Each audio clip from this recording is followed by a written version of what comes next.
Shadow Show. Shadow Show. Shadow Show. Shadow Show. Shadow Show. Shadow Show. Shadow Show. Shadowing it. Amin isn't really a morning person totally, so when he hits me with a burst of enthusiasm and burger breath, saying yesterday was National Burger Day, it startles me because I'm not used to this early in the morning Amin having fire yet. What did you do on National Burger Day? Because my father celebrates National Burger Day. He informed me yesterday that you could get a 1-cent bacon cheeseburger at Wendy's with any purchase for a penny. And as we learned yesterday, a penny costs more to make than it does to spend. It costs almost 3 times as much to make a penny as it does to have a penny have any value. Which means technically that burger costs $3 billion, according to Greg. That's right, according to the mathematics of Greg Kabuki, the Greg Kabuki. But what did you do to celebrate Burger Day? So my buddy Antoine told me, hey, a lot of places are doing 2-for-1s. Should look it up. So I looked it up, and sure enough, there was a burger joint that was doing 2-for-1s. I got 2 burgers and a milkshake. And I said, maybe this is too much food at midnight. But I said, you know what? It's National Burger Day. Now, put it on the poll, Juju, please. Is 2 burgers and a milkshake at midnight too much food? What constitutes a purchase? Like, can I just go in there and be like, I would like a side of ranch, please? And it's like 25 cents, and it's like, all right, give me my junior bacon cheeseburger. You think you can? There are probably rules. We should have tested it yesterday. We should have sent you in trying to do it. The cheapest thing I can find. Yes. I would have assumed, without reading the fine print, that you have to buy something that's at least worth as much as what the bacon cheeseburger would normally be worth. You know what the end around for that is? You say, I'd like 1 side of ranch, please. Like, oh, here you go. Go, just take it. Like, no, I want to pay for it. How much? By the way, when I ask you at the window for an extra side of ranch, don't tell me it's 19 cents. Like, give me the side of ranch. Does that annoy you more at a fast food joint or like a regular wing joint? Because if I order 10 wings, and nowadays 10 wings is like $20, and I use my little ramekin of ranch, give me more goddamn ranch. Yeah, I think if you are... No more charge. If you are anything more than a fast food place, like, get a grip. I get it. You don't want people abusing it. But if someone's just asking for 1 more ranch or 1 more blue cheese, just give it to them. There's no middle ground with fast food places. They either charge you for every single one, or they will take a handful and like throw you 72 ranches. Because that's all about the manager. If your manager's up your ass about it, look, there's the places where they charge you. These are poor, these frontline people, man. They don't want to have a hard time. They just act like they're coming out of their check or something. They right? are, Like, it I is. asked the waiter, I'm like, hey, can I get an extra ranch? No. And it's the one that has like the Ken's ranch that has like the peel-off foil on the top. And he's like, I'm like, buddy, it's 1 ranch. It's 19 cents. Like, what are you giving me that for? If you got a waiter, nah, man, you cannot be treating your customers like that. If you're a fast food place, I get it, because then, like I said, if the manager, the owner has it, then they're doing all types of accounting and stuff. Like, wait, man, we lost $17 this month. What happened? Well, Tony's been giving out ranches left and right like they're popcorn. Old burger breath, Jeremy, who just whispered in my ear, I interviewed Jake Berger for Burger Day. Oh, God. Available now on Miami Get Mic'd out, Up. Jeremy. Yes. Wherever you let's get your see here. podcast. Well, we're shorthanded today, so to send him out is going to cost us. Delayed penalty, maybe? More than a penny. I mean, I get to talk baseball. No, well, I do need you to talk baseball, but nobody here wants to talk baseball, which I'm pretty bothered by. Nobody ever wants to talk about what I want to talk about. Yeah, so... Minor penalty, 2 minutes, asshole. Fair. Yeah, but it's said incorrectly. It should be 2 minutes, asshole. It's not. The penalty should be for being an asshole. It's not 2 minutes, comma, asshole. Called him an asshole, right? That's right. Like the phrasing on this isn't correct. We need a pause. A comma. We need a comma so it doesn't sound like it's just someone penalizing him for being an asshole by calling him an asshole.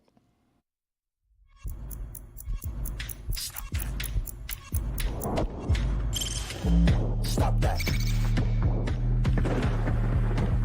Stop that.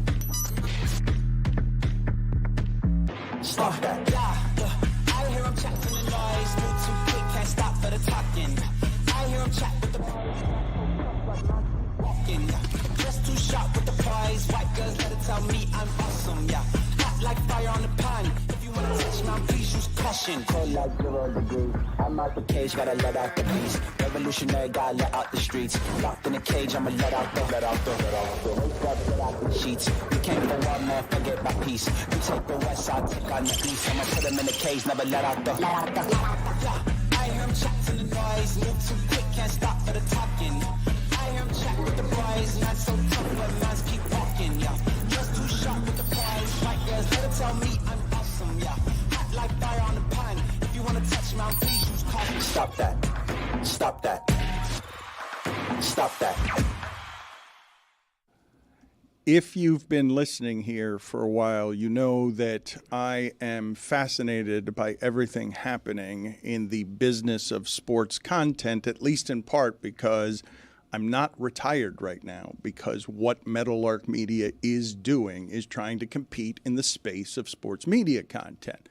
I can't help but find it fascinating when ESPN turns into a bit of a frat house where on Monday Night Football they're saying tits and again, and Pat McAfee is getting drunk in Ireland, and Shannon Sharp has a sex tape. It's a super interesting time to see what happens when athletes converge on what used to be a journalistic space and kick down the door on, we're here now, and McAfee goes begrudgingly to a meeting on campus with journalists he doesn't like and that he says don't like him, because, of course, the athletes are a threat to everything that's been the standard in this industry for a while. To be fair, McAfee is one down in terms of journalists he doesn't like who don't like him. You don't have to worry about that anymore.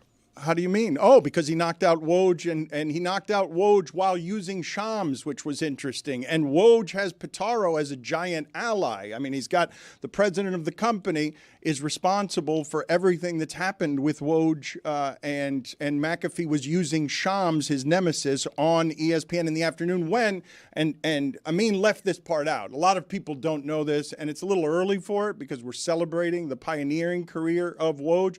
But Woj was really vindictive about how he carved out the space on ESPN for where it is that people would and could be used around basketball, and he consolidated all of the power. I'm saying that, not Amin. I know that because I've talked to too many people at ESPN who were afraid of falling on the wrong side of Woj. Also, it's never fun when you find out where in the pecking order you are. You think you're number one, and then all of a sudden someone walks in and says, hey, I want to put Shams on my show every week, and you can't do nothing about it, and your big brother can't do nothing about it. That's got to be a jarring situation.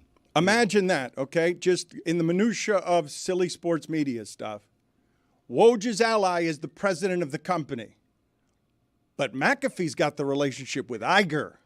That's the head of Disney, and McAfee had to get in there and be rented, not owned, under the understanding, because he cares deeply about his audience and not changing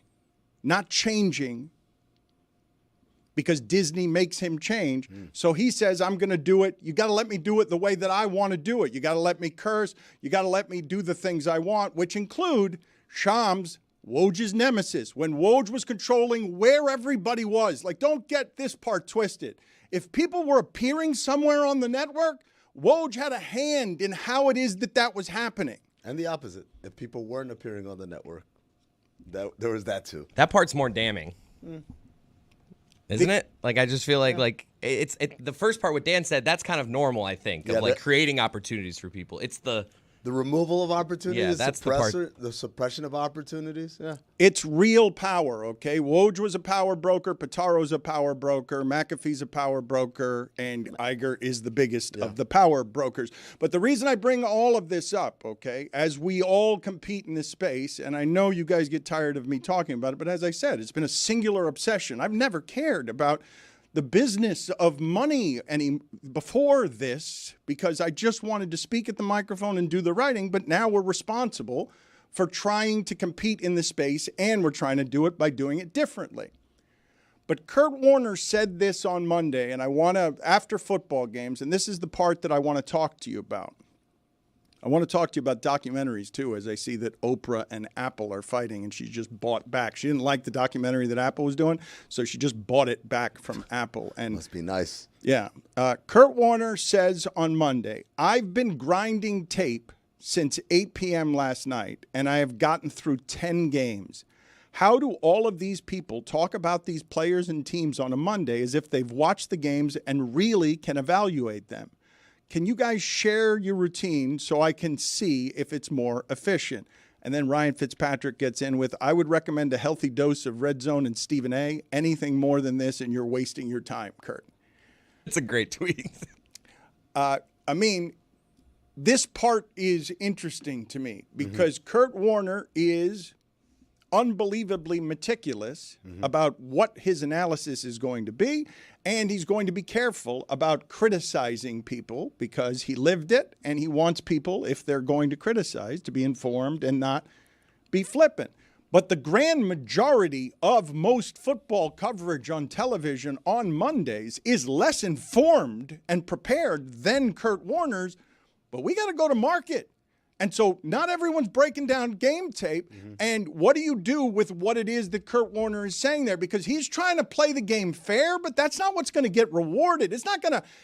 ESPN has Orlovsky. They have NFL Live. They have Ryan Clark doing some film breakdown. McAfee does a ton of it because people do like film breakdown. But he's not wrong when he says this is a super complicated sport. And in order to analyze it correctly, you got to be thorough, and you can't do it on all of the games on Monday morning. So Dan, let me tell you. So first and foremost, it always blows my mind. Whatever your sport is, whether it's football, whether it's basketball, whether it's baseball, or whether you are a generalist, a sports generalist, right? The people who said, I had Bucks Raiders on that screen, and you're full of shit.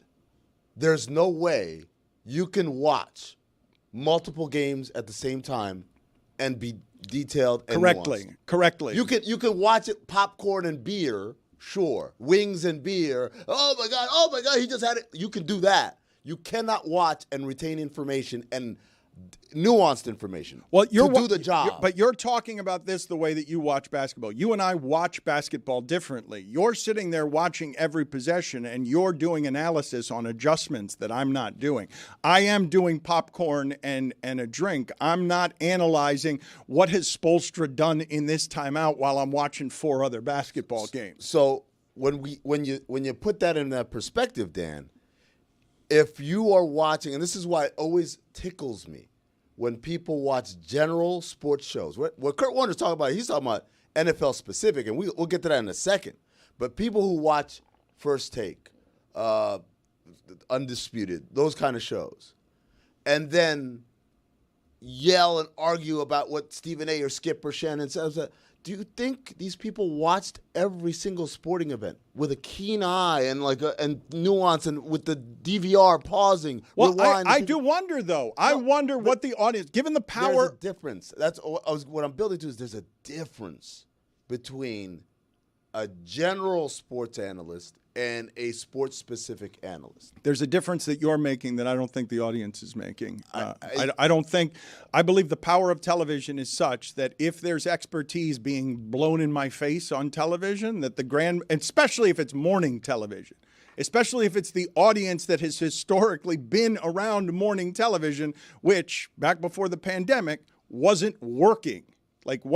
During the day, was at home instead of being somewhere that they had to be working. Those people were watching sports, and I don't believe they're making a distinction, the distinction that you're making between Stephen A. says this and Kurt Warner says that. They might say Kurt Warner knows more because he's a quarterback, but they're not going to say Kurt Warner's analyzing that game because he's breaking down tape in a way that Stephen A. Smith isn't. I don't believe those are distinctions being made by an audience. I think the other thing, too, is when you look at those morning day television parts where people don't want to hear a Cover 2 shell breakdown, right? Like, you want to hear the headlines of the day. You're tuning in to hear, the Cowboys lost 45-19. What's happening with Dak? Did he deserve the money that they gave him at the beginning of the season? It's hard to break down nuance, like, the corner was shading to the inside here. That's why he was able to beat the man on the... Like, those kind of things are tough to digest early in the morning, if at all. No, absolutely. Like, that's a morning show. No one's coming for hard analysis. They're coming for just get me caught up on everything that happened last night because I went to bed early, right?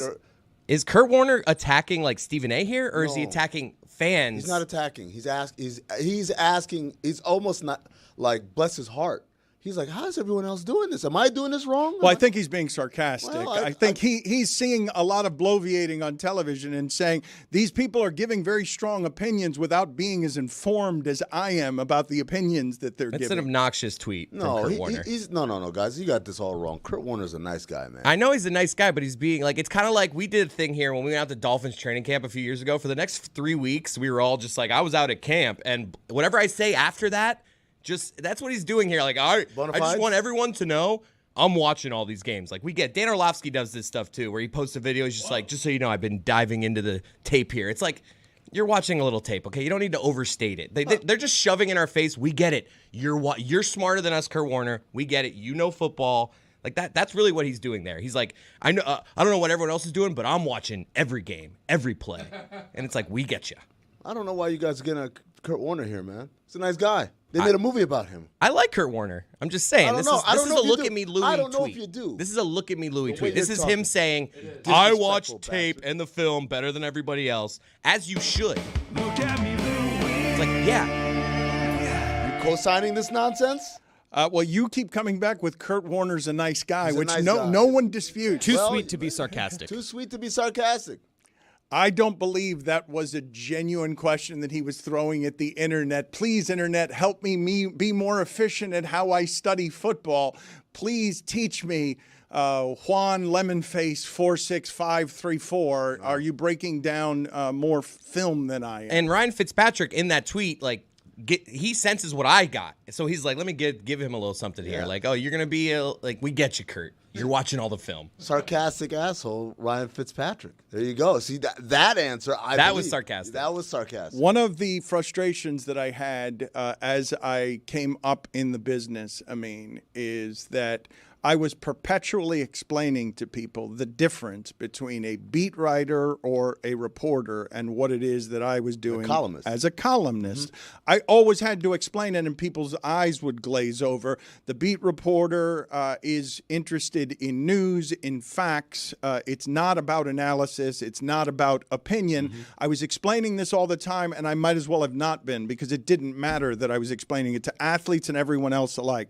I don't believe that when people are consuming most sports coverage that they're being any kind of discerning. They're just trying to rest their mind, and maybe something on the television is interesting or entertaining, but they're not making much of a distinction, I don't think, between the generalist, as you said, because it's not possible for Stephen A. Smith to know everything about everything. It's not possible to be one of the, I know he sounds like it, but it's not possible to be somebody who is thoroughly informed on all the sports the same way. There's a reason that there are Ariel Helwani can exist in one sport. Right. He can, and he's talented enough to do that in a couple of sports, but he can't do it in all sports. No. And it's like when Adam Schefter was doing sideline NBA games.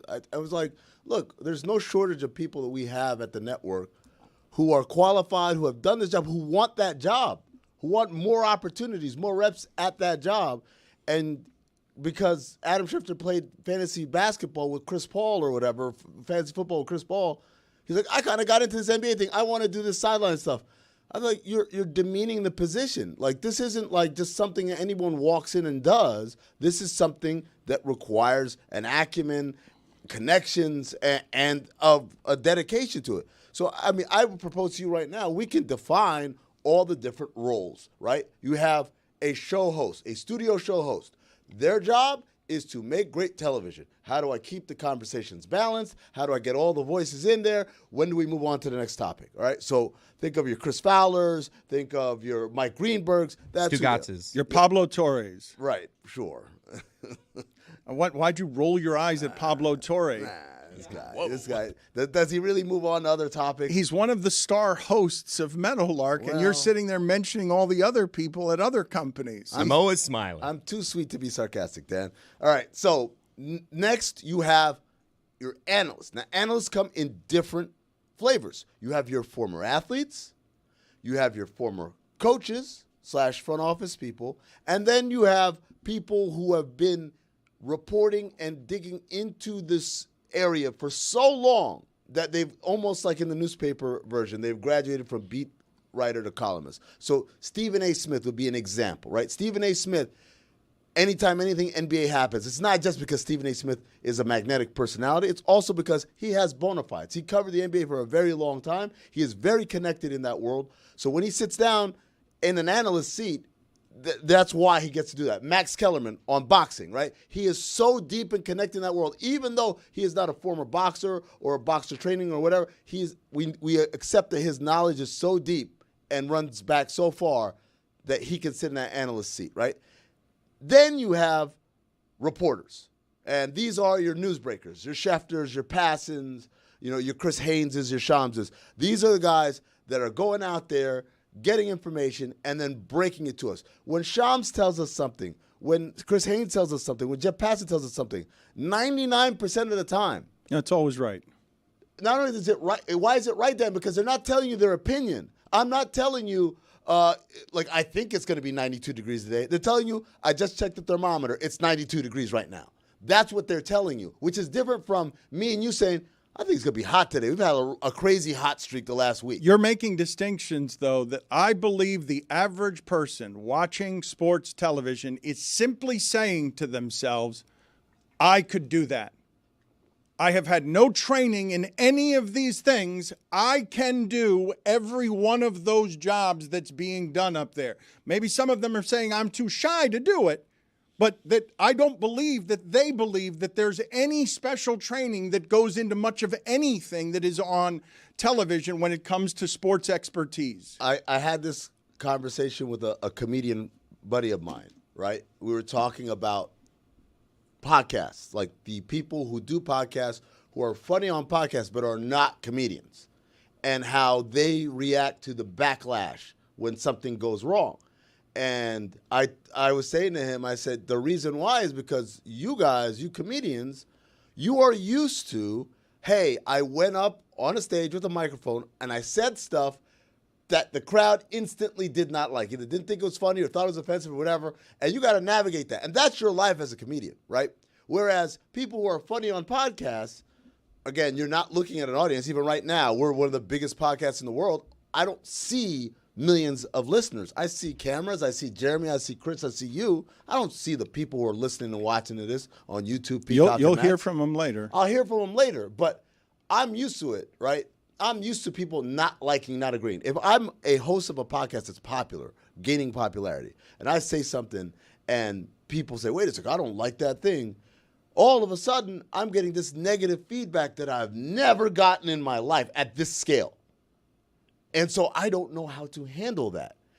They think it's easy to sit here and speak in the mic and be interesting and funny and insightful every time.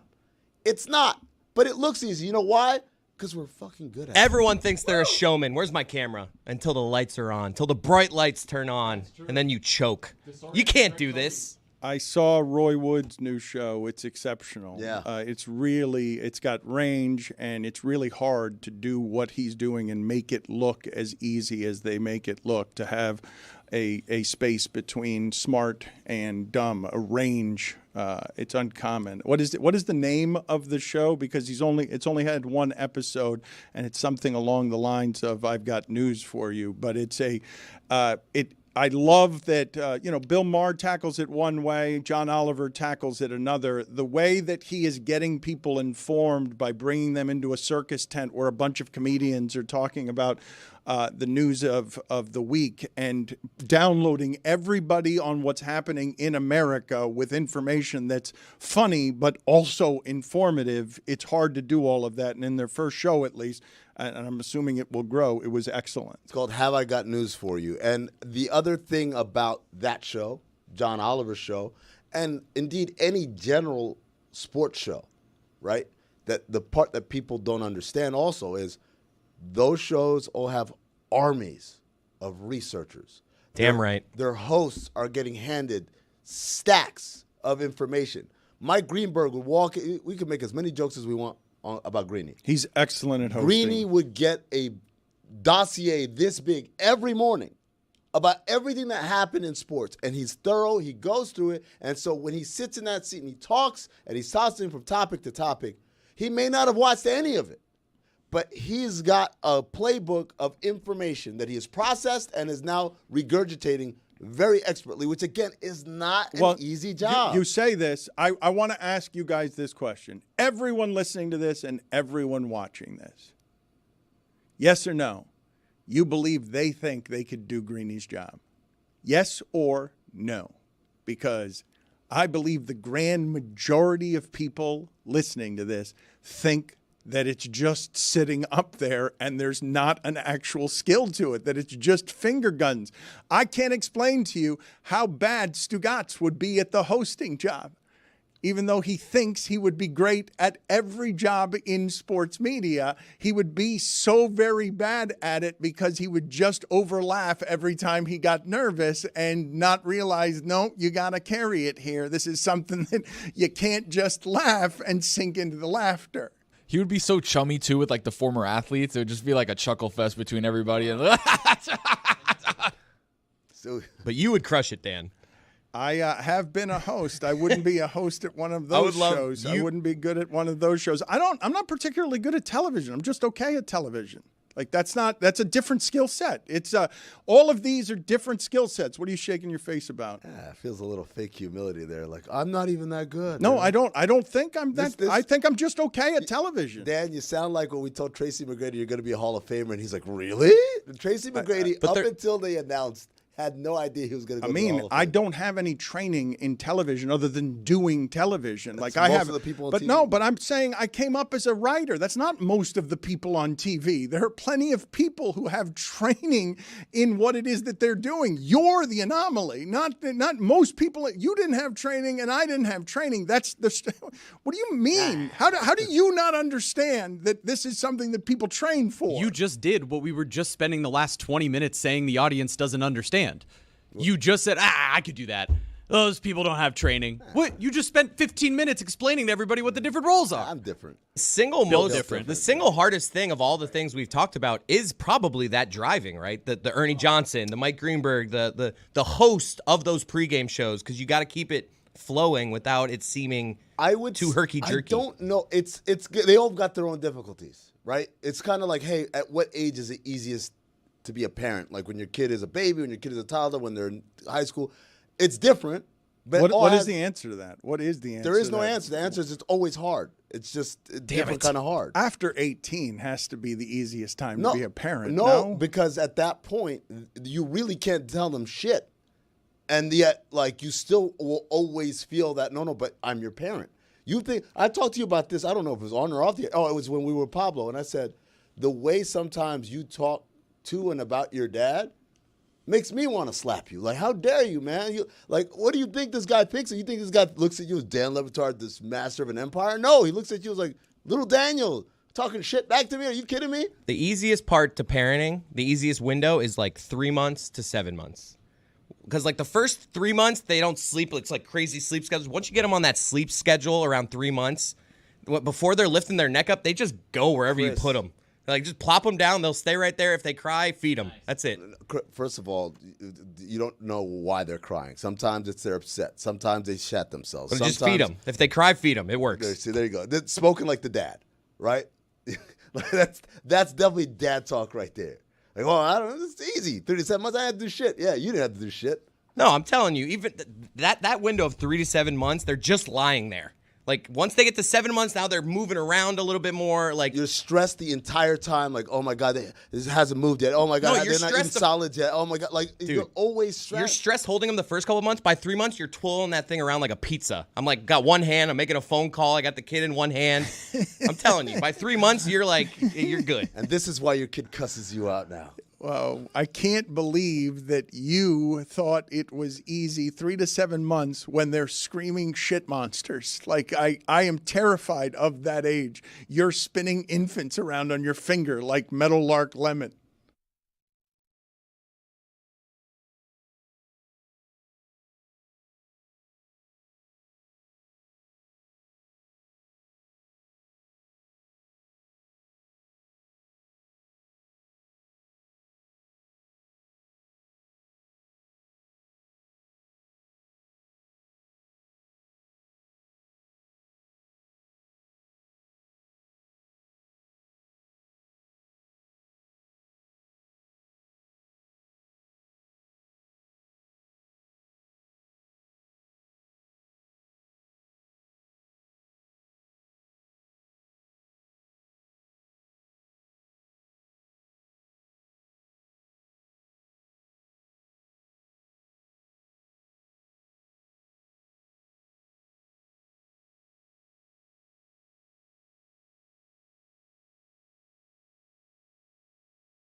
We're on Max right now, and you can catch us on the DraftKings Network from Monday to Friday, 11 to 2 p.m. Eastern. We are also on Peacock with Dan Patrick, NBC Sports Fast Channel, Monday through Friday from 12 to 3 Eastern.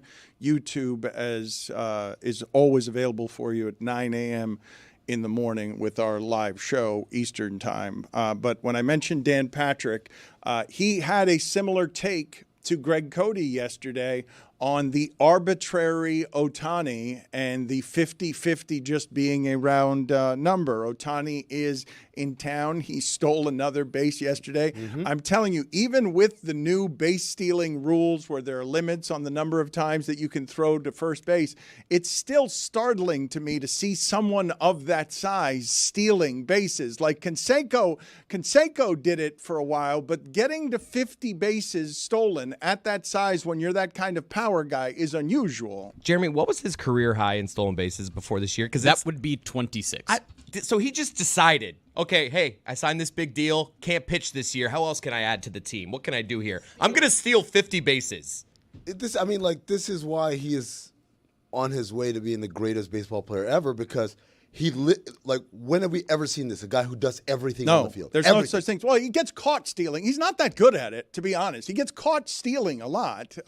What, Tony? Then he's a tank. What do you want him to do? He gets caught stealing. He's 6'5", 270. Well, no, but Tony, usually the guy who gets caught stealing a lot is someone who stops stealing. Like, that's usually how that one goes. I'm actually curious, Jeremy, are the new rules, is it easier to steal now? Yes. With the new rules? Yes, but he's also only been caught stealing 4 times this year. A lot of skeptical people are saying that this stolen base increase is because of the new rules. Let me ask a question. It is. As an ignorant person relative to baseball to everybody else in the room, maybe not Tony. Tony, me and you are on the same. We're on the same ignorant side, right? Thank you. I'm looking up hey, what was the most? 50 sounds a lot. What was the most ever? Oh, no, it's 100 and something with Ricky The most Henderson. ever. What? It's 138 by some guy named Hugh Nickel in 1887. I'm just going to assume that doesn't count because there were no black people or anything. But number two. There were black people. They just weren't playing baseball. Yeah. Number 2 was Ricky Henderson, who in 1982 stole 130 bases. And I thought about what you just said. He gets caught a lot, right? Because he steals 130 out of 172 attempts. How is that possible? Whatever the rules are, how is it possible you steal 130 bases and only get caught 40 some odd He was times? really good at it. I mean, he was better than anyone ever at the stealing of bases. In fact, he stood next to Lou Brock when he broke his record and held the base over his head and said to Lou Brock, "I'm the greatest." That's what do you mean? How does that happen? Because he was great at stealing bases. Jeremy, take a look at the career number of times that Ohtani gets caught stealing, because you're doing it this season. It's easier to steal bases. The Nationals they've got 10 guys who can steal bases. That's entirely fair, but we talk about how crazy it is that he stole 130 bases in 172 attempts. That's about 75% of the time you're stealing the base. Ohtani's doing it at a 92% clip this year. It's ridiculous. So I can look at the career, but this season, if he attempts to steal 92% of the time, he's safe. That's with 50 homers, 48 homers. What's happening here? Right? This guy was created in the lab. No? This isn't normal. It is not in any way normal. It is unprecedented in the history of this sport, and this sport has more history than any of the other sports. Years ago, I asked the question. This is when I was in college. I asked my buddies, why do they keep switching the pitchers? Left-handed pitchers do better against certain guys. Right-handed pitchers. I'm like, okay. Have we ever had a guy who's a switch pitcher? And I'm like, then it thought to me, that would be insane. Could you imagine that if the guy just went up to the mound, oh, you want to throw up one of those? Okay, I'll just turn this way. Give me my other glove. That would be crazy. And but everyone's like, that's never going to happen. And I look at Shohei now, and I'm like, is it that far off? If we see this guy who does everything else perfectly other than throw with his offhand? I think we do have an ambidextrous pitcher. He has one glove that fits both hands, I'm sure. In my limited baseball knowledge, I also had no idea Ricky Henderson stole so many bags. Wow.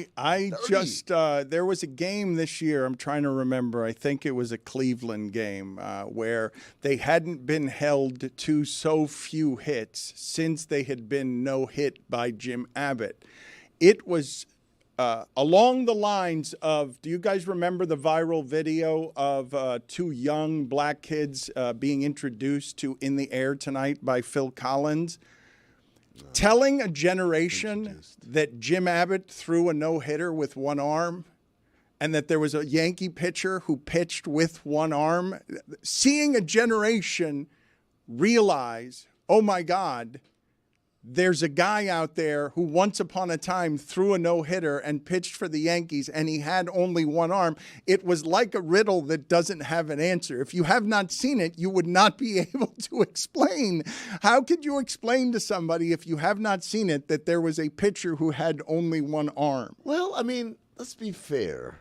You really are pitching. On the other hand, you just need it. Most pitchers use one arm. Yeah, in case the ball comes back, you catch it. But, like, if the ball never comes to you, you could throw a no-hitter, right? If you're just throwing strikes or pop-ups. It's just more dangerous than anything. Well, it's not. Because he has no way to protect himself if a line drive comes He's back. got a glove. No, he had the glove. No. Well, Wait, what?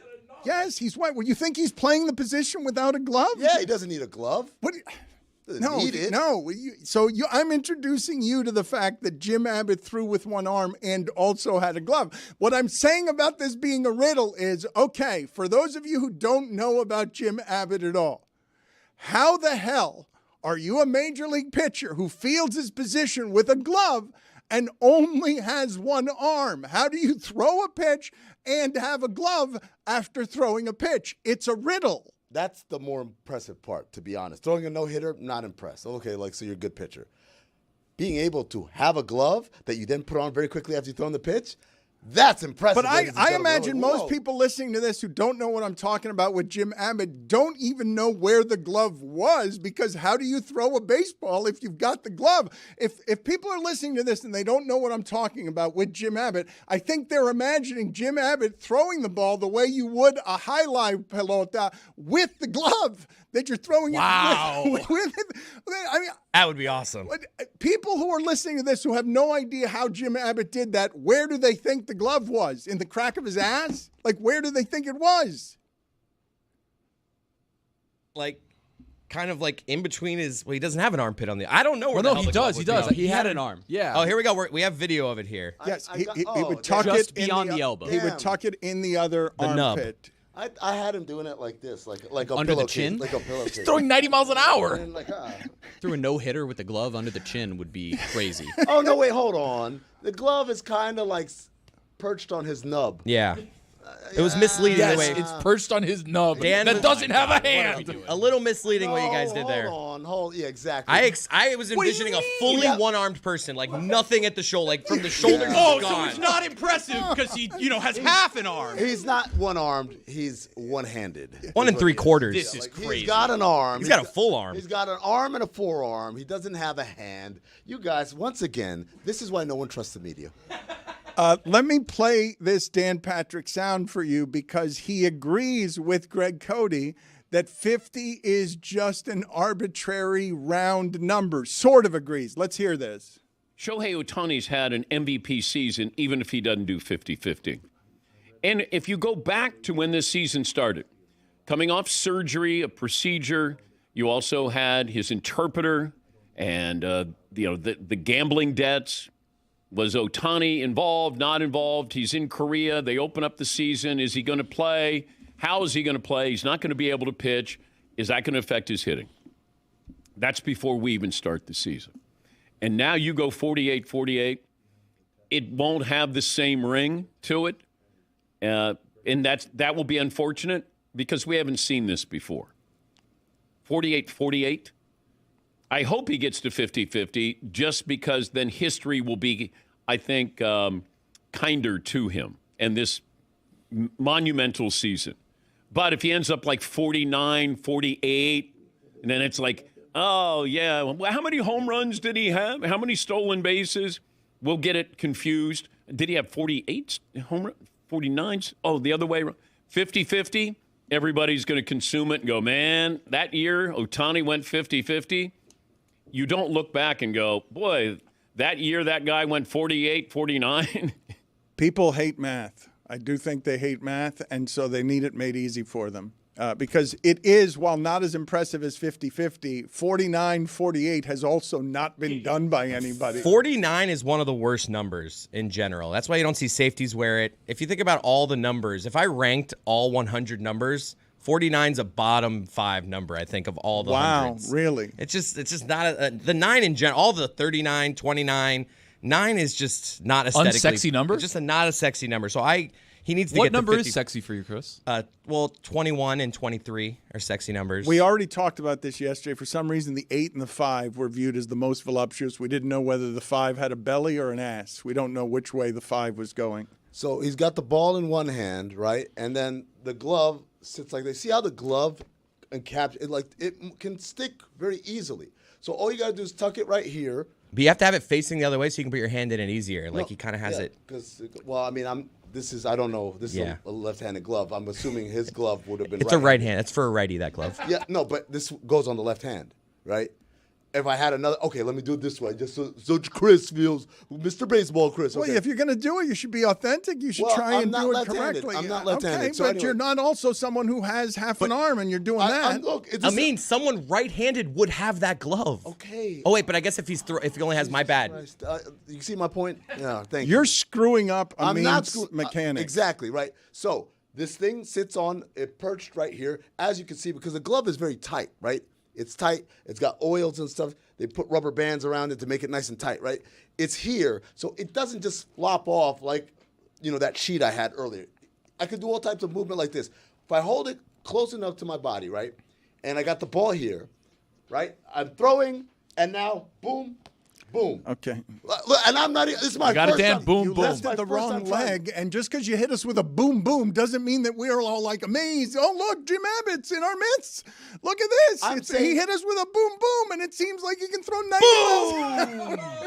I'm telling you, as someone who's never done that in my life, I just saw the dude do it one time. Yes. You guys are marveling, and I'm saying not that hard. Okay. What you don't understand is that when you throw a baseball, when you're pitching, you're supposed to be able to point your arm at the target to be able to give yourself the proper lineup of your shoulders and then come back. So if you're using this small part of your arm to hook the glove at the right balance, you have a wrist that's allowing you to keep the balance of the glove. He's got enough. It doesn't allow him to do that. He's keeping it tucked in. This is crazy. What was the name? What was the name of the football player? Remember from UCF, right? Yeah, of course. Shaquem Griffin. Shaquem Griffin. Remember when Goat. you guys were like, "Oh my God, how's he doing this?" And I'm like, I mean, it's kind of like a billy club. He's using, it's almost like an advantage. He's whooping everybody's ass, just swinging it indiscriminately. I can't believe what you're doing now. I'm just saying, sometimes it's like Oscar Pistorius. Maybe it was a disability, but maybe also a little bit of an advantage. Okay. Maybe. All right. Sometimes it could be both, Dan. Well, I did make that argument once with Anthony Robles, the wrestler, who didn't have legs, and therefore his upper body was unbelievably strong. And they're in weight classes, and not having the legs gave him an advantage. I will not grapple him. They couldn't grapple him. I know. The limbs You weren't can't take there. him down. I know. know. How? You try to grab, but it's just a nub, so it keeps slipping. Look, hold on a second. I need to stop everyone now because I'm totally not sure. I'm not sure because sometimes the times pass me by. So I used to say homeless person, and now I'm told Unhoused gentleman. it's unhoused. Correct. I'm not sure about nub. You're throwing around nub here. Judges? No, we're good. I'm not sure. Like, everyone knows what we're talking about, but it seems indelicate to me. And it might be okay, but I don't have anything better than nub. But I'm uncomfortable with nub, and I'm more uncomfortable with you trying to somehow diminish Jim Abbott's accomplishment by saying it's easy because you go bam, bam, and you're not throwing a baseball that's being hit by anybody. This is what I'm going to say. I'm going to say I do not mean to equate Jim Abbott's plight to that of Shaquem Griffin and Anthony Robles. I feel like those guys, and Oscar Pistorius, those guys all, in a weird way, had an advantage, right? I could see how Jim Abbott could be, a little debilitating as far as trying to be the best baseball player possible. A little debilitating. I'm saying it's not as big as you guys are making it out. Not as big as you guys. Now, okay, the only thing is, the only thing is if there's a bang bang play, that's really hard to do all this while a laser's coming back at you. I accept that, but they stopped trying to bunt on him. He fielded his position so well. At one point, they were trying to take advantage of him by trying to bunt on him, but he fielded his position too well to do it. Well, also bunting is a bad play, so That's Well, it wasn't back then. It See, there took. you We go. had to Guy's learn got that. one It hand. still isn't. It's a Yeah, damn see. good play. See, a Love a bunt. dinosaur. You dinosaur. Love a bunt. Also, you're downplaying the fact that he could only play on one half of the teams in the MLB, right? Because at his time, if he played in the National League, he would have to actually have to hit. bat So imagine one-handed. if he had one hand had where to he was trying slap to that swing it with shit? one hand. Well, wow. Look up his career batting average because I do. He believe, batted? I believe he Hold had. on, I hold do on. believe he had at bats. I'm on it. I don't believe he was regularly Jim batting, Abbott. but I think he had at bats. I will ask you to check that for me. I do not have it in front of me. Dan, there's a podcast here that I Batting. just wrote down. Revisionist Sports History, where we go back in time and figure out for the first time amazing sports feats from the past that we've either forgot about or never heard of. Dan, he had 21 at-bats. I mean, he's just playing tennis. 2 hits. Who? Wait, hold on. 3 RBI. Who? What? What? 3 ribbies. What? Jim Abbott had 3 RBI? Are you kidding me? Do you realize that none of us would go 2 for 21? It would be impossible for any of us to go 2 for 21. How the hell does he have 3 RBI? We're looking at it here. He's got the nub on the bat. He's not playing tennis. You sad son of a bitch who's pitching right now. You No, gave up come a on, hit? come on. Oh, no, we're Come not going on, to let this come guy on, just skate. come Who was that on. pitcher? I'm with the Yeah, meat on this. No, come on. We need to Run shame it that back. person. Run it No, back. no, we do not need to shame that person. There's no reason to shame that Oh, wait, person hold because they on. gave up Hold a hit on. to the amazing athlete Jim Abbott. Hold on, now I'm seeing it. Like, so he gets to press the nub against the bat. I think that's Lieber. The Cubs had a Lieber. Is it Jon Lieber? Yeah. That's who that is. Let's shame him. Let's get him on. Yeah. No. Yes. No. How did it feel? No. Like he must have felt like shit afterward, right? Dan, you always like say, what was the lowest point? That guy's my Really. lowest point when I gave My up. lowest point is when I gave up an RBI single up the middle to Jim Abbott, who had one arm. That's a great answer to that question. I don't think we're being fair. He's a professional athlete who had 3 major league RBI. The move there, if you're the pitcher, you throw it inside on the hands hard. Jam him. Because he cannot turn that around. There's no way. So let's put up a listener's critique of Greg Cody, because Greg Cody is saying that it is totally arbitrary. It is random to just make it about 50-50. Who cares that it's 50-50 instead of 51-51? And a listener writes in, Greg Cody calling Shohei's 50-50 chase an arbitrary and contrived milestone while planning his 70th birthday on a yacht where his sons are mandated to give a speech is amazing. Yes. That's a great tweet. Yes, man. I mean, That even had my dad being like, "That's a good tweet." That's a good ass tweet, man. what does your dad have planned for Saturday? Because your dad, Amin was talking a little bit earlier about my relationship with my dad, and he is right. When my father never looked at me as anyone other than Danny. I was never in charge. I was never the boss. I was only Danny, who he's known as always a 6-year-old. And Chris and Greg have the same relationship. And Chris gets buried because of how impatient he is with his father on the Greg Cody Show featuring Greg Cody, that very popular podcast that Greg has. And the best dynamic on that podcast is the fact that Chris is perpetually looking for ways to undercut his father, who then very often will get genuinely annoyed. Your father is beloved around here, but your father is an enormous diva, and I can't imagine how frustrating your mother has found planning this birthday for him,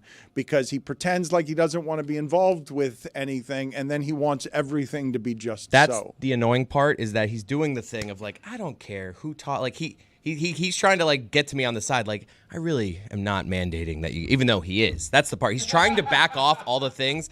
And you think you're not skating on this, Dan. He was talking to me yesterday. He's like, I think we should make the whole Greg Cody Show episode next week. Stuff on the boat, content. Well, no. And I'm just like, Dad, we've tried this before at Moss. We never do as much content at these things as we think we're going to do. So what we're going to do is we're going to save like a 10-minute chunk. Yeti will go around, talk to people, and we'll have a little chunk of it. And he's like, what do you mean?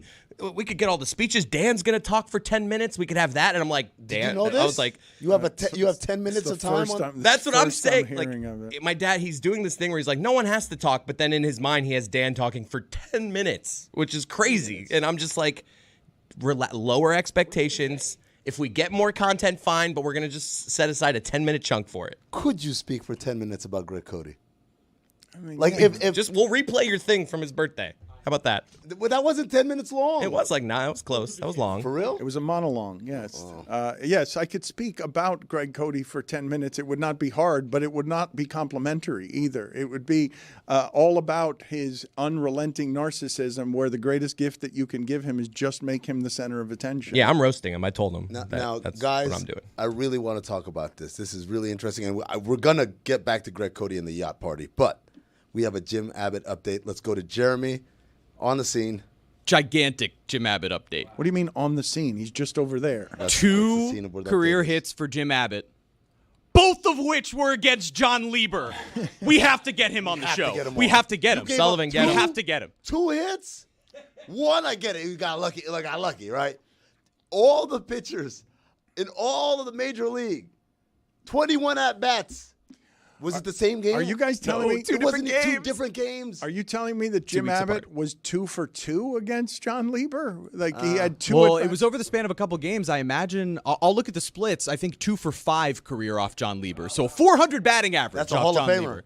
That's a Hall of Famer. If he just What do you mean that's a Hall of Famer? It's the best baseball player ever. Anybody who hits 400. the splendid splinter. He did not hit the splendid splinter. Did not hit 400 in his career. He did it one season, and it was one of the most amazing seasons in baseball. Oh, the second it was a line drive over shortstop. Same. That shortstop needs to field his position. That shortstop should have caught that ball. So wait, now you guys are foisting it on the shortstop. How about the guy who let the one-handed man hit? Will you twice? please stop this? Play it again, guys. I want to see the shortstop not jumping. You guys are doing this incorrectly, okay? And it's in keeping with how it is we cover sports these days. Instead of celebrating the amazing achievement of Jim Abbott, you guys are critiquing Jon Lieber instead. Like, stop doing that. That hit his glove. Stop doing that, please. I mean, it's indelicate, it's insensitive, it's borderline cruel. Look at that lazy ass pitch he threw. What is this? Look at this. This is like pitching to your kid in T-ball. Oh my God! Of course he rocked it. Shortstop's got to make a play there. Nah, man, it was above his glove, man. He is tried. kind of playing tennis. It is what's happening. It's like a forehand. Well, it's a backhand because yeah. he's left-handed, so it's he's hitting it backhanded. Again, I just want all of you. You guys are giggling about this, but I want you to just think for a moment, because one of the great flatteries at our age as we celebrate 20 years is the sheer number of young people that I run into that I'm floored had our show handed down to them from their fathers in the back of the car. I want you now to imagine all of these people who are learning for the first time that there was a one-handed pitcher in the because he was one-handed. He was not one-armed, but he was 1.5 armed. Mm-hmm. He was missing. He was 3/4, I'd say. He was. Me too. 1.75. No. It's half an arm. It's not 3/4. Half an arm stops at the elbow. He's got way past his elbow. It wasn't way. Look, let's get that at bat again. You'll see it. It's a nub, and it's And the nub almost fits nicely up against that bat. It does. It's almost Like to a the nice- wrist, like to a be nice- honest. Do you think he has to lotion that part of the nub, or else it gets like a Of blister? course, it's there's so much friction right there. But look at it. But You you can't even tell he doesn't have another. You hand. can't have too much oil on it, though. Then the bat goes slipping out. It's like that nice balance. I'm sure it's a specific You lotion. need like a petroleum jelly. There Like it it's is. nice and sticky. We found it. We talked it out. Abbott's got to have a sense of humor about this stuff, right? Like, he wouldn't be offended by this. He'd be if Abbott's watching this right now, he's like, look at me, still in the Loving news. it. Loving it. I don't. I cannot speak for Jim Abbott. I'm not comfortable with anything that we're doing. He'd right love now. all this. Okay, thank you for you're very comfortable speaking for Jim Abbott. I don't think he'd love the assessment that as one of the great athletes ever in the history of that sport, you accused him of playing tennis. Like I don't think. I don't think that he would find this as amusing as you seem to find it.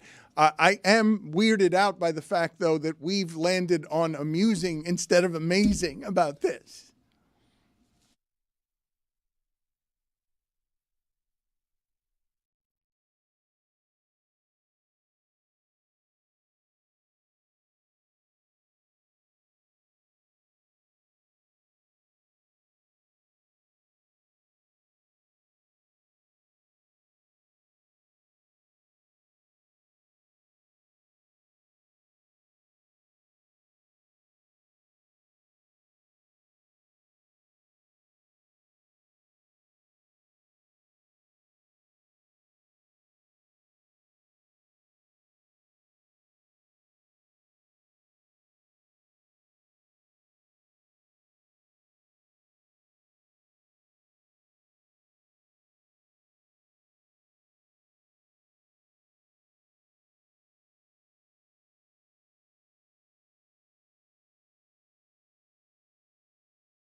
Dan Le Batard. Cheaters never prosper. Stugotz. I ain't cheating. This is the Dan Le Batard Show with the Stugotz.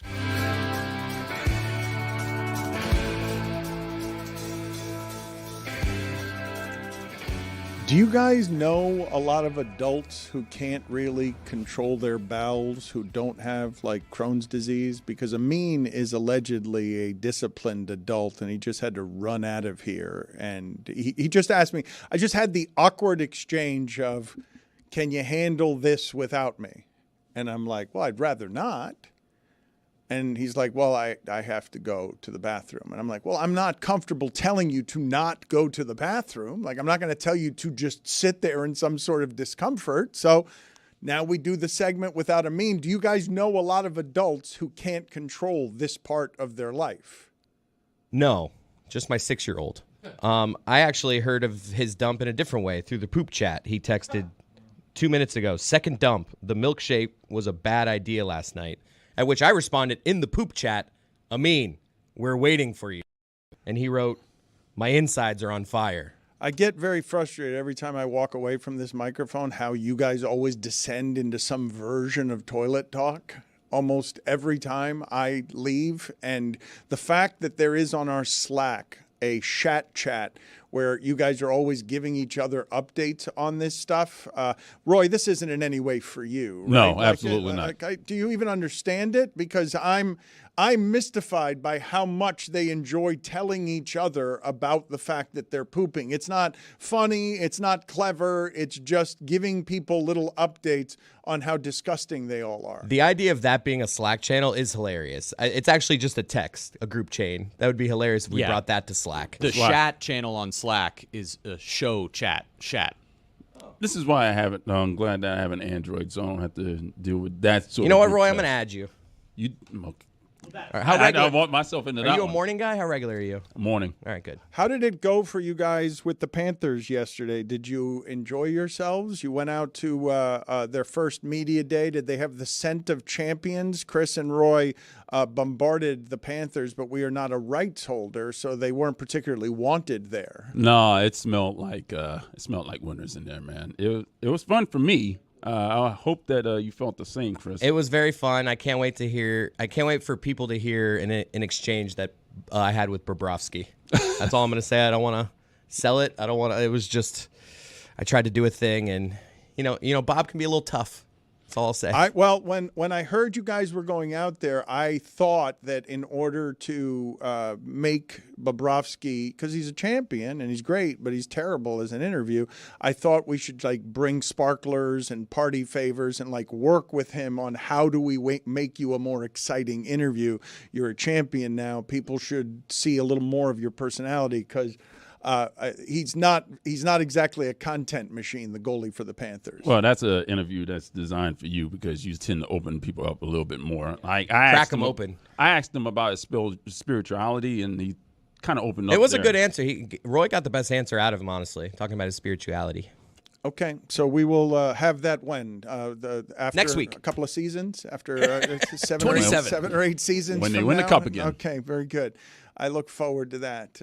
I saw yesterday emerging from the shadows, giving an interview, trying to get back into the game. Jon Gruden says he's interested in coaching college football, and I do believe that college football has gotten just dirty enough that if Urban Meyer can easily reinvent himself over there, and if we're willing to just put down all of our moralities, that Jon Gruden will never work in professional football again. You can't litigate against the NFL and then get back into the NFL. But I do want to remind people of some of Jon Gruden's reasons for banishment, because I think if I ask you guys, if I ask the audience, do you know that Jon Gruden is sort of banned from football? The answer will be yes. But if I ask then, do you know why? Do you know the details? I think you need some reminders on the details, because he's been really busy fighting the NFL on how this was leaked. and how he lost his job that he thought initially he was going to keep, because when the first bits of this information came out, he entrenched himself on, I'm not going anywhere. Now, you got to keep in mind, this person was the highest paid employee at ESPN. He was the voice of Monday Night Football. It was a different age, right? All these people are now being paid 3 times as much. But back then, he was the voice and face of football at ESPN, and he could have gotten any job he wanted. He was kind of coach in waiting the way Belichick is. His reputation was pristine, and he loved football the way we love football. He basically brought to the broadcasts what Romo brought initially to the broadcast. It's not doing it the way Brady does it. It's the way John Madden does it. It's like this guy clearly loves what he's watching, and that's infectious. Oh, but in the shadows, he does some stuff that is homophobic, and also wasn't there some racism in there too? Oh yeah. There's a ton of stuff here. Just a few things that leaked out through these emails. Gruden called Roger Goodell a F slur and a clueless anti-football P slur. Gruden also said that Goodell should not have pressured the Rams to draft quote-unquote queers, referring to Michael Sam, the first openly gay player drafted in NFL history. In messaging Bruce Allen, the former Washington football team president, he sent messages with topless photos of their cheerleaders. Gruden also joked to Allen that he should tell Brian Glazer, the co-owner of the Bucs, to perform oral sex on Gruden. He mocked Caitlyn Jenner for receiving an ESPN award following her gender transition. He stated the players who protest the national anthem should be fired, specifically regarding Eric Reed. He also used a racist stereotype to describe NFLPA Executive Director DeMaurice Smith, saying, "Dumb Boris Smith has lips the size of Michelin tires." Oh, that's bad. I'll tell you, man. Yeah, I apologize about all of that. I'd love to coach again, man. I love football players. You could tell that Gruden's been out of the light for a little bit because Chris is. I'll tell you, man. I thought that was pretty good. Nah, it's not. I haven't great. done it in a while. Thought that was pretty good. Bit rusty. Dusted it off. Bit rusty. It's caliendo. That's what I'm okay. doing. Wait a minute. It's all right that it's a little bit rusty. Like, you guys got to, man, I am so tired of the culture around here of undercutting. You guys were not happy for Pablo Torre on Family Feud. Chris is trying a thing there. He's broken out his rusty impersonation. The hardest things to do around here in front of people are impersonations and singing. Those are the bravest things, the most vulnerable things. I could do both, man. I'll tell you what, man. I love football. I used to be Jay, remember? I'm not usually John. I'm Yeah. Robert and Now, Kirk. what's the J? Can we hear Jay versus John? Robert and Kirk. Where are they at, man? Where are they at? Yes, And so where's John? I'll tell you, man. John loves football players, man. I'll tell you this right now. I'll tell you. I'm gonna tell you again, and I'll keep saying it because I'm gonna tell you. I love football players, man, and I apologize about all that stuff I said. I really apologize, man. I don't know what I was thinking. I regret. As soon as I hit send, man, I was like, shit, shouldn't have sent that. I really apologize. I'm super sorry, man. Love football players. He's going to get back in the game. He's going to. Somebody is going to say, Northern Iowa, here I come, baby. All right, too much. Southern twang there to Jon Gruden. There was some Hispanic in there. I heard it too. All right. I'm not crazy. No, I love a hand turkey, man. It was Juan Gruden there. I heard him there. I don't know how it is that you had a Hispanic accent, but you did. You were doing fine, and I don't mean to undercut you. It's just you got a little too cocky. And Did I mention I apologize, man? About all that stuff. Yeah, you did. Yeah, all of it. Just a blanket apology. What are your thoughts on Jon Gruden getting back into football? Because I heard you guys To Americas. before the show yelling at each other about Lane Kiffin. You guys, for some reason, are just fascinated with coaching carousel stuff in ways I will never be fascinated with coaching carousel stuff. And so when you tell me the name Jon Gruden, I'm just like, that person should never, and I'm a forgiving person, but he should never work in the coaching of people again. Like, when those are the things on his resume, the disgrace of that isn't something that should be welcomed back into that workplace. However, I am used to that particular workplace being more immoral than most. And so I do shrug my shoulders if you tell me he's possibly going to get back to teaching kids, because we've professionalized this so much that Jon Gruden is a name that will have, I assume, value somewhere. Yeah, I mean, I'm not going to be surprised if I see him, but no. I'd rather not see Jon Gruden on the sideline. But remember, I don't think it would be good. But I apologize, man, if you remember. Yeah, we heard that. Yeah. For everything. You did. Football players, man. Love them. Can he come in as a head coach, or would he be willing to come in as an offensive coordinator? Would Jon Gruden be willing to come up the ladder of shame by being an assistant coach instead of a head coach? The only way that it could have happened was if Saban was still at Alabama and he took Nick Saban took him in and he made him a defensive coordinator, an offensive coordinator, whatever he wanted to be, and then helped him through that pipeline of recycled coaches that get that rehab tour.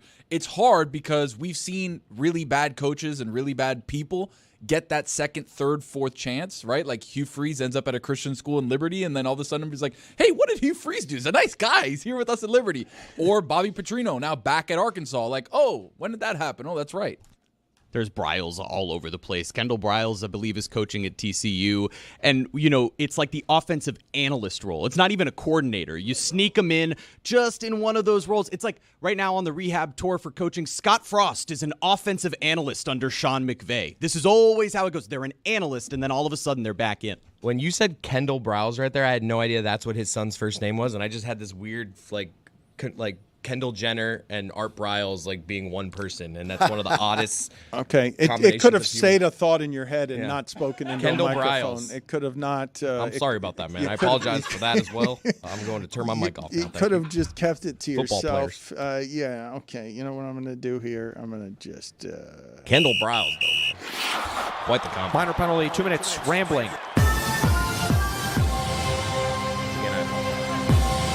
Some thoughts should just stay in your head. You don't have to say them all at a microphone. Like that, you're just doing word association. Hey, you said Kendall, and I thought of a Kendall, and it was Kendall Jenner, and it's Kendall Briles. That's a Briles adjacent Briles. That's not the Briles. Art Briles is the problematic Briles, and he will not work anywhere. He has tried to whiff around college football, and he keeps getting run out of every place with every minor assistant coaching job because people are like, nope. That's too many crimes to bring around here. That's too many Briles, actually. This goes into the camp of, am I surprised, right? We were talking about it last week. Am I surprised that Dave Grohl had a child out of wedlock? No, I'm not surprised. Will Jon Gruden coach again? Yeah, maybe. I'm not surprised if he will. I'll be like, oh, okay, he's at Kennesaw State. Sure, okay. But I'm asking you, as a head coach, you're putting him in charge of everything? Like, you can't Somebody will be that in desperate charge enough of to everything. do it, Dan. That's how it always is. That's the redemption tour, right? Like you say you're sorry, and then you go do a small school, and then they start winning, and then all of a sudden you get called up to a bigger school, and next thing you know, you're back. And we've seen it in all sports. I mean, they recycle coaches often. So I'm not going to be surprised at all. The vampire, the biggest example that we have. Rick Pitino is like, oh, he'll never come back. And guess where he's at? He's back. Yeah, but the things that he said so specifically about the executive VP of the NFLPA and about the commissioner of the league and literally using slurs about everybody. Like, I'm not saying he'll be back in the NFL, but I'm saying he'll be back. Man, look, Urban Meyer keeps coming back. How? He's not even good. He's good at college football. He wasn't good at pro football. But you guys are so cynical and numb at this point that there's not a series of scandals or allegations that I could put in front of you where you would say, you know what, that person cannot work here again. I mean, Diddy. That's yeah. Okay, someone who is lacking the freedom to be able to get out from behind bars to go do the job in college. So you guys are basically saying that Diddy could be a college football coach. That you're the Diddy equivalent, if you were a college football coach, would be able to get back into football because football's so immoral that there's no line for you guys. There's nothing that will stop you from hiring a name to be around power. Did Diddy win a national championship? I think you'd say yes. Several. If he won several, that's a different story. The Diddy thing, I know that David Sampson, when he was on with us yesterday, didn't want to speculate about whether or not that was going to be a prison sentence that was going to last the rest of Diddy's life. But the idea that he would be denied bail because he is a flight risk, because you're worried that, like Russell Simmons in Bali, he's just going to vanish. Like, I was thinking when he was in trouble and they were surrounding his home in Star Island, I was thinking he should get on a boat and try to get away from all of that. If he thinks he's going to get out of this, this is escalated to a place where he is somebody who should not want to be in this country anymore. I just want to clarify something. You brought up the Russell Simmons comp yesterday. Russell Simmons was never indicted for criminal charges. He's been sued, but he's never been indicted. So it's not the same thing. Sean Combs indicted on charges, and so A, him fleeing is a thing, and B, I'm pretty sure they would have had their eyes out for boats at that point. Like once the federal agents are raiding, they're not just kind of saying, oh, I'm sure he's fine. You don't think that Diddy has the wherewithal, the Dave Canales wherewithal, to be able to get out of the country by boat? Before now, he can't do it now. But you don't think that he has the money to be as a stowaway, to be smuggled out of the country? You don't think that he could do that? I don't think he could stow away. No. Not stow away. Just, what do you mean? Just not stow away. Just get out of the country by boat. And what type of boat are we talking about? Are we talking about a super yacht? Are we talking about a cigarette boat? Are we talking about a sailboat? That's what I'm saying. I think what Dan's implying is like he gets onto like when a bunch of containers and they open these containers up and they open up, it's just boxes, and they open one of the boxes and it's like Diddy. That's not what I'm saying. I'm not suggesting a cargo ship that he would be in a shipping container on a cargo ship. I am saying that I would have assumed that Diddy had the money to just get out of the country on a boat that would not be seen by the authorities. You believe that I'm wrong about this? Those aren't avocados. Everyone believes I'm wrong about this. This is something that you don't believe. No, Dan, I believe you, but this conversation is outrageous. What? Like, this is crazy. This is the one that's outrageous? Well, the Gruden thing was also ridiculous, but we just moved on over. I Jim apologize, Abbott one was man. great. I told you I apologize. Jon Lieber, Jim Abbott, if we could go back there, that was tremendous content. It's maritime law, Dan. Matt Sullivan is trying to track down Jon Lieber. He has found his telephone number. For real? Yeah, so we're going to try and get Jon Lieber before the end of the show. We will see if we can be successful in that regard. Before we do that, though, and before we get to David Samson and Adnan Virk, I want to play for you some sound of Michael Kay, and I want to understand this sound because he's talking to John Flaherty. What is it that they're talking about, Chris Cody? John Flaherty is one of the analysts that Michael Kay works with, and apparently there's different schedules, different games. It's like, and I guess there's politics on who's working with who, and you're going to hear in this clip that Michael Kay and John Flaherty don't work together a ton, and there may be some reasons for that. Yeah, and you weren't very talkative on the bus this morning to the field, but as I was driving here, I was thinking it'd be great to get a place that's close. You can walk back and forth. I know you mentioned Don Zimmer living out in the apartments out in center field, but I just had a lot of time to think on the team bus today because it was just very quiet. So you'd rather me be chatty? I wasn't feeling great. I haven't seen you in a long time, right? You don't work road trips anymore when I'm on the road. So I thought we would catch up, but it quickly was evident that you weren't in the mood. So I gathered my thoughts about how it would be nice to live close to Wrigley, walk back and forth to the park. Interesting narrative that you're putting together, because I've been told by executives that you prefer to work with Ruocco. That's why you two guys are matched up all the time. I mean, that's just what I heard. I don't know if there's any truth to it. I just put it together that the road trips you don't want to go on, that I end up working with Ryan Ruocco because we're willing to work the games on the road. Ground ball to short. Swanson. Listen, John, I don't make out my schedule. I go where I'm told. I'll be very chatty tomorrow. No, I just want to make sure that you're okay. I was a little worried about you. I think you were worried that I wouldn't be talking much on the broadcast. That is just uncomfortable. Wonderfully awkward. David Samson and Adnan Virk are joining us now. David Samson was making faces. I don't know if he was making those faces because of the Michael Kay sound or because Adnan Virk is late again. It may have been either one of those things. Which was it, David? Oh, it was clearly the latter. It is now 18 minutes after the hour. This was called for 15 minutes after the hour, and I've been sitting here for 180 seconds. It's a fair point by David. 3 minutes, he'll never get back.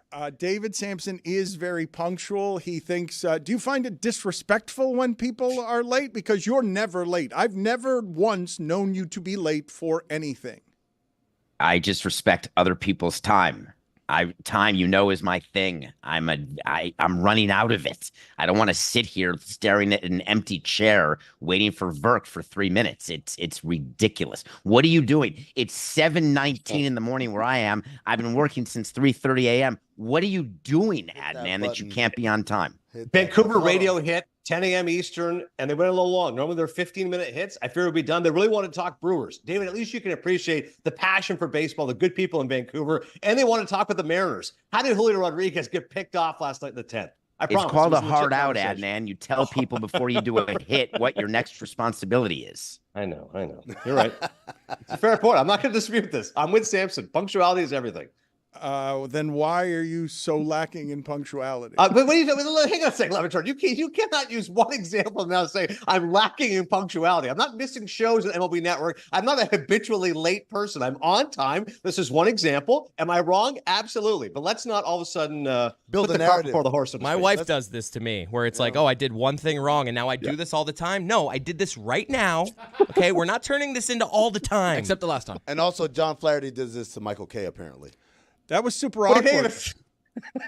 Go ahead. Wait a second. Tell this story. John Flaherty did this to Michael Kay. Tell the story. All right. Well, no, you weren't here. You were late, and so now we have to play. If you had been on time. Yes, if you'd been on time, you would have heard the sound. No, please, Chris, let's play it again for Adnan so we can do a personal show for Adnan because he's 3 minutes late and didn't hear what we were talking about. Yeah, and you weren't very talkative on the bus this morning to the field, but as I was driving here, I was thinking it'd be great to get a place that's close. You can walk back and forth. I know you mentioned Don Zimmer living out the apartments out in center field, but I just had a lot of time to think on the team bus today because it was just very quiet. So you'd rather me be chatty? I wasn't feeling great. I haven't seen you in a long time, right? You don't work road trips anymore when I'm on the road. So I thought we would catch up, but it quickly was evident that you weren't in the mood. So I gathered my thoughts about how it would be nice to live close to Wrigley, walk back and forth to the park.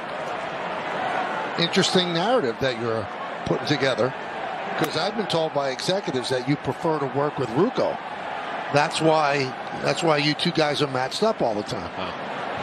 I mean, that's just what I heard. I don't know if there's any truth to it. I just put it together that the road trips you don't want to go on, that I end up working with Ryan Ruocco because we're willing to work the games on the road. Ground ball to short. Swanson. Listen, John, I don't pick out my schedule. I go where I'm told. I'll be very chatty tomorrow. No, I just want to make sure that you're okay. I was a little worried about you. I think you were worried that I wouldn't be talking much on the broadcast.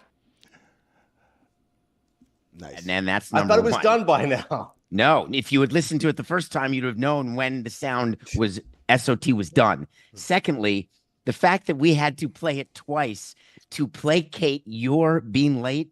I'm so infuriated, Dan, that I don't even feel like doing the segment. What? It's like the guy who shows up in the meeting, sunglasses on, latte. Hey, sorry, guys, what did I miss? And they have to bring that guy up to speed. I'm that guy today. I apologize. No, you're not worthy of being that guy. You're just a bedhead guy in an Expos t-shirt sipping water. You haven't even spoken yet. Yeah, Expos t-shirt solid. Thank you for pointing that out, David. That is strong. My favorite parts of that audio are ground ball to short and then just the ominous organ music in the background. You don't often get ominous organ music. Whatever happened to the Expos, by the way? That's a great question.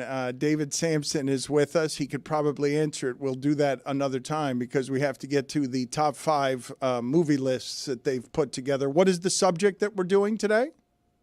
This is the subject. I just saw a tweet that said the sunset in New York will not be after 7 p.m. until March. Wow. So we're entering now the dark period, which is always a bummer. But we're going to do the top 5 movies that remind you of end of summer / beginning of fall, because that's where we are. Okay, well, we don't have time for that right now because Adnan was late. So let's don't put it on me, Dan. Come on, we can make time. Let's go. We've got 14 seconds left in the segment, so just stay there, and we will come back in a moment. It's called a hard out, Adnan. Yeah, I mean, hard out, bird up. So I'm contracted for one segment only Thursday. See you later. We can book for 2. That's good news. Okay.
David Samson has stormed off. He is boycotting the general tardiness of a disrespectful Adnan Virk.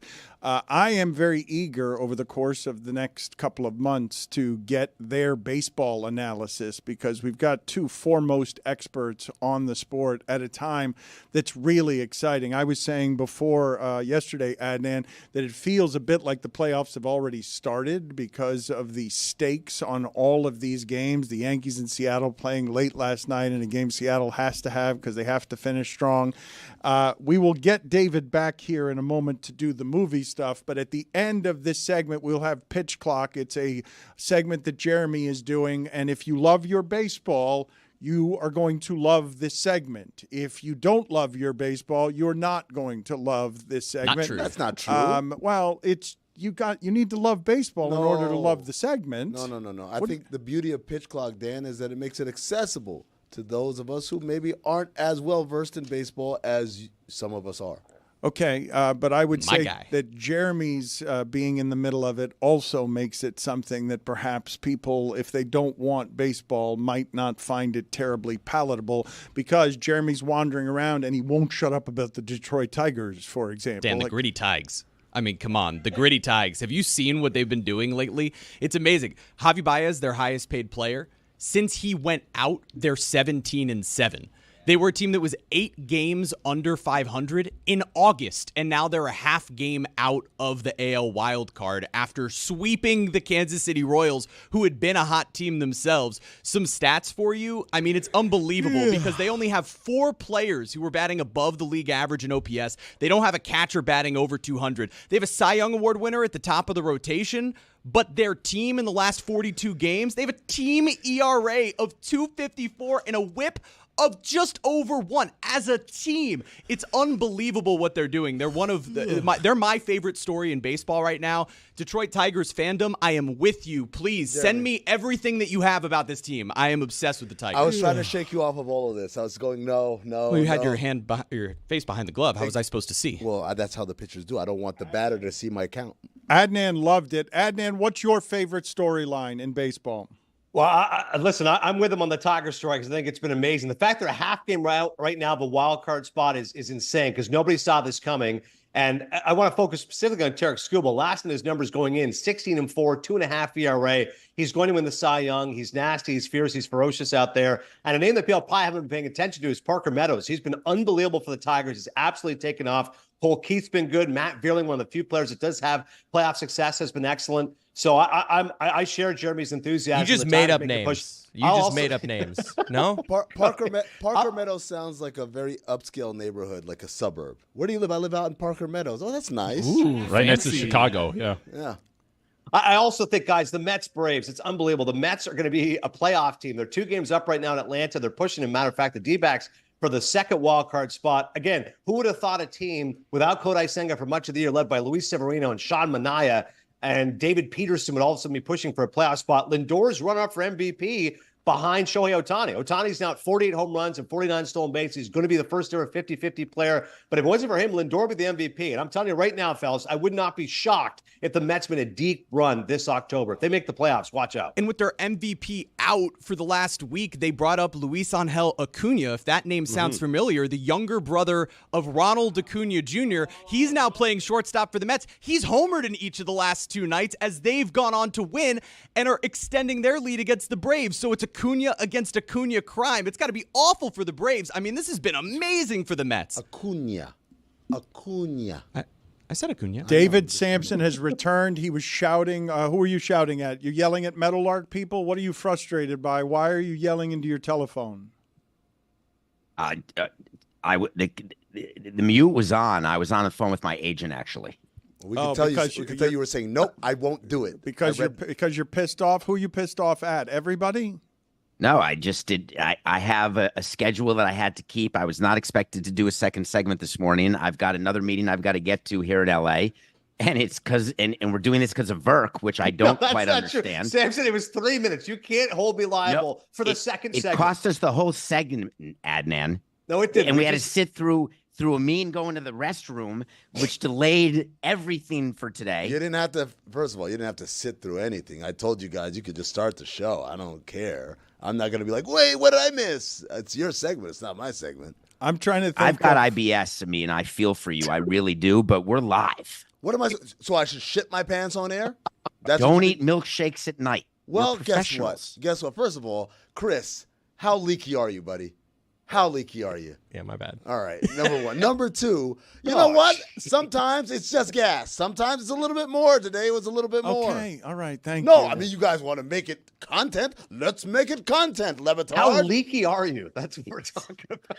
Making it content. We're trying to do a show, and we're dealing with people running off set. We're dealing with people being late. There are 19 people on this show. One person, the whole thing falls apart? What the hell?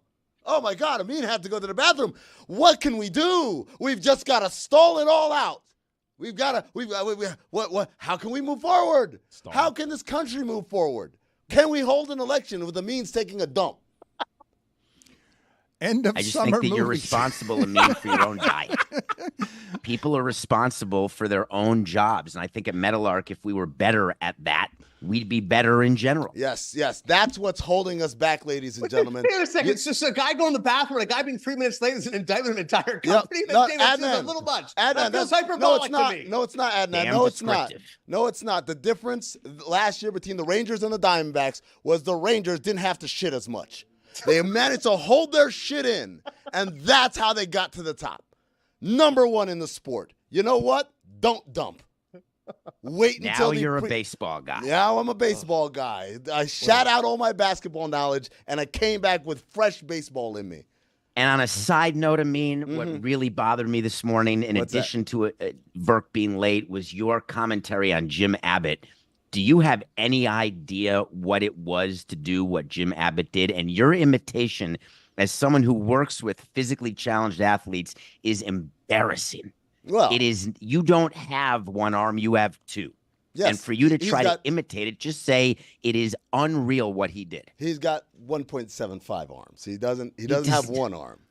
He's got an other arm. He's got an elbow. He's got a forearm, and somewhere in the forearm, then it doesn't quite finish. Stop. I'm just saying. An arm and 3/4. Wow. Yeah, I mean, look, there is no math when it comes to arms like that. Disagree with that. I disagree. Yeah, I am not in agreement with you. Let's get Jim Abbott. Let's get Sarah Reinertsen on. Does Sarah Reinertsen have 1 1/4 legs? I don't want to do this anymore. I'd like to stop doing this. Can we get to end of summer movies, please? We're ending the summer all right, I don't. We're ending it all. I don't like what's happening around here. It's wildly unprofessional. It is an indictment of our company. That you guys are talking about me taking a shit? Well, no, that you took a shit in the middle of us doing the show. That's unprofessional. It's an indictment of our company. You can't be at a microphone as an adult controlling your bowels. That you don't have irritable bowel syndrome. You don't have Crohn's disease. You're just someone who had a milkshake at midnight. How do you know my medical history? You had a milkshake at midnight because Chris Cody, old leaky Cody over there, told everybody you had a milkshake. That was the diagnosis. The chat is open to the public. The chat is public knowledge. Here's the crazy thing. I told Dan before the segment, hey, you're gonna have to start a segment without me. He said, all right, go ahead. We didn't need any exposition. We really didn't. But also, I'll be fucked if anyone tells me that, hey, you better just sit there and not take a shit. Nobody told you that. Well, it sounds like that's the messaging that's coming across. That's not. You got to tighten it up, Amin. There you go, see? I mean, you said that it's what's holding the company back. That's what he's saying. That you can't control your bowels. That's according to David Samson, that's what makes us not quite number one. Because of my bowel movement. Number two. That's it. Yeah, thank you. Jinx. End of summer movies. This should Number be 5. What we all do here at Metalark. Stand by me. Benny King. Selfish, angry group of people I've ever been around. Number 4. It's a miracle we don't do this show from train tracks. Number 4. Grease. I love Grease. I love you, Olivia Newton-John. Rest in peace. Number 3. I stopped on that the other day, and I was laughing with Valerie because one of those high schoolers was absolutely 34 years old in real life. Yes, one of them. I think they all were. No. The oldest one was 34. There was a 30-year-old. There was a 29-year-old. The oldest one was 34. Stockard Channing? I think that might. She was old, dude. Just like the Euphoria people are in high school. Number 3, theater camp. Now, don't make fun of this because you want to. Molly Gordon directed it. Ben Platt's in it, one of my absolute favorite actors. And this is a movie about kids at summer camp and how seriously they take it. And one of the scenes when one of the children is accused of doping because she uses a special tear thing to make her cry during a scene and gets yelled at for being like a steroid user. It's classic. Great movie. Number 2. 500 Days of Summer. If you think that's about this, don't give me that. That is one of the top movies of all time. Who Joseph gave you? Gordon-Levitt. Who gave you what? Who gave you what? I just There was heard the like horn. Yeah, the noise. I heard a horn. It was just the fanfare. good The thing. fanfare just is. What's wrong with the fanfare? Sensitivity. He hasn't done this segment before. It's because me shitting has thrown him off. Oh, what is that sound? What is that sound they're playing when I'm? Oh my gosh! Hey, oh. I mean, my legs are crossed because I was supposed to be off the air by now, but I'm not running away, am I? Number one. You know what? Let's stall him a little bit longer. Number one. I want to see it all. I'm let a go. professional. Right I'll on air. stay here all freaking day All live right, on you the know air. what? Let's and stay. not Let's move. stay, and let's not go on break. We're gonna go live on Peacock. It's a new marathon now, right here. Here we go. I didn't move one time during the Oscar show. We were on the air for 8 hours. Didn't move because we were live. Sounds inefficient as hell, but go ahead. Really? It's one of the great successes of the past year at Meadowlark. Really? Damn, I can verify that. I'll back up Samson. We are hard up. That was one of the great successes. We are hard up then. My bad. No one No, said bad. we were Have hard some up. people No, willing to we're do hard up. If one of the great successes was an 8-hour show about the Oscars. The show was great. Okay, that was one of the great successes. I mean, we pulled something off successfully. Yes. That's the bar. I love it, Tar. That's the The bar. bar is getting through We a had segment more without people- shitting yourself. Like what? That's the bar. Apparently so. Apparently so. Go ahead. Wait, look. We had more people fill out Oscar brackets than filled out March Madness brackets. How about that, Amin? Where more people fill out March Madness brackets here? Yes. No, not What as kind of employees. metric is that? Our audience, Amin, our audience. Your metrics are weird as hell, but please continue. And watch out for that horn. Number one. Don't let it disorient you. Actual numbers. They're Don't- not metrics. don't let- I'm not don't let doing it disorient you. calculus. Number one. Number one. About time. It's about time for me to get out of this chair. How old are all of those movies? What's the most recent of those movies? Those are actually, Theater Camp was last year. Those are the Theater most Camp's recent movies he's ever put on a list. I was asking because I didn't know. I wasn't asking to be sarcastic. I shouldn't have you shot. were. He would have known. I He would have had an idea if I hadn't all taken right, the dump. enough. You know what? Enough. Of No, this. I'm not going. No, I got to sit here and talk shit for the rest. Got to talk all the shit I shat out. minutes for ruining comedy. Not leaving. Wait, can I get my list too? I'll be real quick. No, don't be quick. I want- Adnan, do not be quick. I want Do your not list. be quick.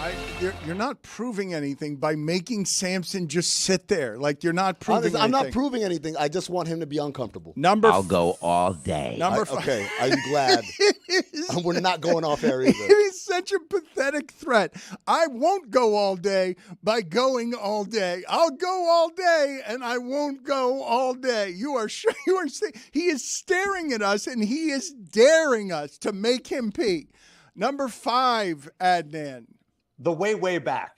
The story about a disillusioned teenager stuck with mom's new boyfriend, played by a surprisingly nasty Steve Carell, ends up finding a very endearing Sam Rockwell. It's got water slides. It's got End of Summer. It's a beautiful film. I know, David, you're passionate about The Way Back.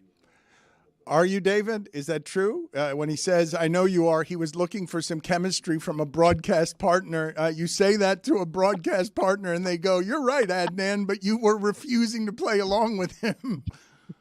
Number 4. Autumn in New York. Tony hasn't heard of a movie we've mentioned What are we yet. talking about today? Tony has not heard of one of these movies. Go ahead, Adnan. Winona Ryder, Richard Gere, leaves are changing. There's nothing better in New York. It's sweet. It's romantic. It's a wonderful film that I really think captures the greatness of New York in this area at the end of summer. Number 3. The worst list ever. Number 3. It's the worst category. Dead Poets Society. Got better. Oh, Captain, my Captain. I mean, Robin Williams is exhorting his pupils to stand up on chairs. Robert Sean Leonard, a young Ethan Hawke, who's turning off Dead Poets Society. Robin Williams at his best. Number 2, the list is getting better. Hold on. Silver Linings Playbook. Okay, wait a minute. Hold on.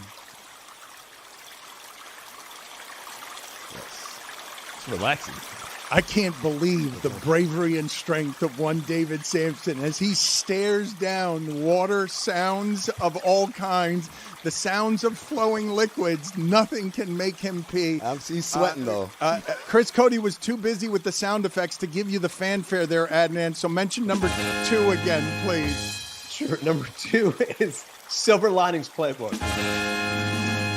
Listen, he couldn't press 2 buttons at once. Yes, that's what right. What does that mean? That's You right. think I have a water button, David? 2 It's my fault, Chris. I shouldn't have taken that shit. You Number. would've had a water bottle. Did you want to say anything about Silver Yeah, Linings think Playbook? Silver Linings Playbook. Whimsical romance. It's genuinely funny. It's sweet. It's romantic. Bradley Cooper, Jennifer Lawrence won an Academy Award. De Niro at Oscar nominated. It's not just for Eagles fans. I do think it's a great film. And number one, I'll have what she's having. When Harry Met Sally.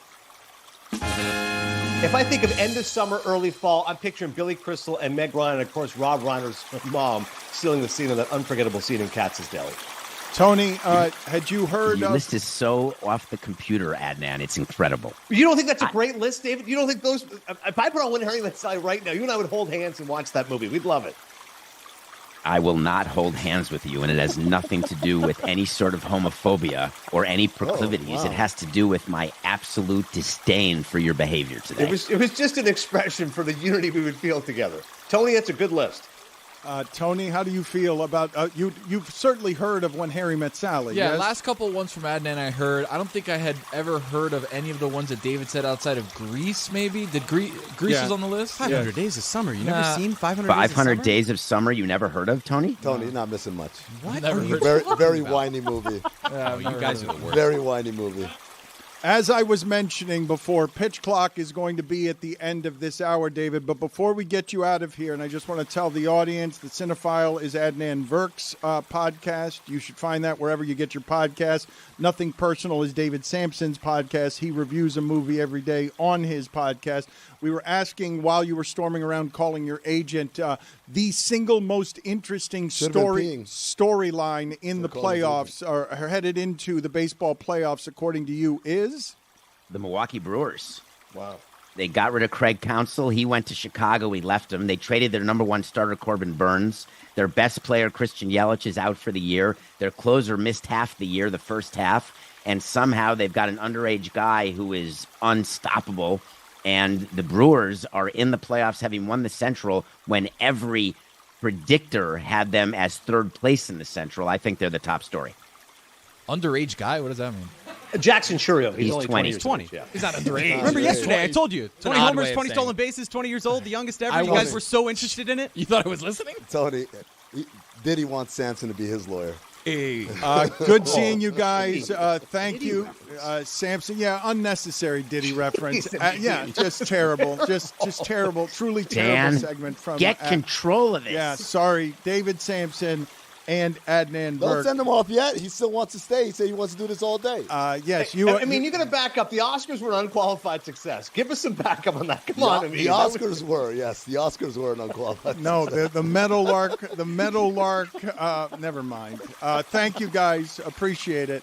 Don't move, David. I'm watching. I see you on the Zoom this screen. is the single lamest stare-off I've ever seen. So bad. Adnan daring David Sampson not to pee, and David Sampson, like, stubbornly and sort of arrogantly not peeing. Just staring straight ahead, showing a meme that he is capable of holding his urine as a 55-year-old adult. It's an accomplishment, Dan. 56, and it's crap I'm holding. Okay, thank you guys. Appreciate the time. Appreciate the effort.